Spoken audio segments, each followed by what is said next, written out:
ಕೂತ್ಕೊಳ್ಳಿ ಇರಲಿ. ಬೇಗ ರಿಪೇರಿ ಮಾಡೋ. ಹೊರಗಡೆ ದೊಡ್ಡದಾಗಿ ಬೋರ್ಡ್ ಹಾಕಿದ್ಯಾ, ಅರ್ಧ ಗಂಟೆ ರಿಪೇರಿ ಮಾಡಿ ಕೊಡಲಾಗ್ತದೆ. ಅರ್ಧ ದಿನ ಆಗೋಯ್ತಲ್ಲ. 30 ದಿನದಲ್ಲಿ ಇಂಗ್ಲಿಷ್ ಕಲಿಬಹುದು ಅಂತ ಹಾಕಿರ್ತಾರ. ಹಂಗಂತ ಹೇಳ್ಬಿಟ್ಟು ಎಲ್ರು 30 ದಿನದಲ್ಲಿ ಇಂಗ್ಲಿಷ್ ಕಲ್ತ್ಬಿಡ್ತಾರ. ಅದೇ ಹೇಳಿದ್ನಲ್ಲ ಆ ತರದವ್ರು ಅಂತ.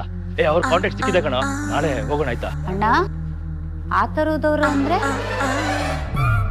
ಅದು ನನ್ ಗಂಡ ನಮ್ಮನೇಲಿ ಊಟ ಮಾಡೋದ್ ಬಿಟ್ಟು ಊರಲ್ಲಿರೋ ಮನೇಲೆಲ್ಲ ಊಟ ಮಾಡ್ತಾ ಇದ್ದಾನೆ. ಅದನ್ನ ಈಗಾರು ತಡಿಬೇಕು ಗುರುಜಿ. ಶಿಷ್ಯ, ನಾವು ಹಿಮಾಲಯದಿಂದ ಒಂದು ಪುಡಿಯನ್ನ ತರಿಸಿದ್ವಲ್ಲ, ಅದನ್ನ ಇವರಿಗೆ ತಂದು ಕೊಡು. ರೀ, ಗಂಡನ್ ಸೇವೆ ಮಾಡಕ್ ಹೆಂಡತಿ ಕಷ್ಟನಾ? ಇವತ್ ನಾನ್ ತಿಂಡಿ ಮಾಡ್ತಾ ಇದ್ದೀನಿ, ನೀವ್ ತಿನ್ಕೊಂಡು ಹೋಗ್ತಿದ್ದೀರಾ ಅಷ್ಟೇ. ಏನೋ ಮಿಸ್ ಹೊಡಿತಾಯ್ತಲ್ಲ.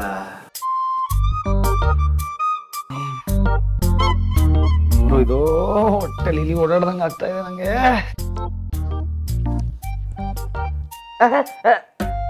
ಭಕ್ತೆ, ಇಷ್ಟಕ್ಕೆಲ್ಲ ಪೊಲೀಸ್ ಕಂಪ್ಲೇಂಟ್ ಯಾಕಮ್ಮ? ಲೊಕೇಶನ್ ಕಳಿಸು, ಇನ್ನು 10 ನಿಮಿಷಕ್ಕೆ ನಿಮ್ಮನೆ ಡೋರ್ ಬೆಲ್ ಒತ್ತುತ್ತೀನಿ.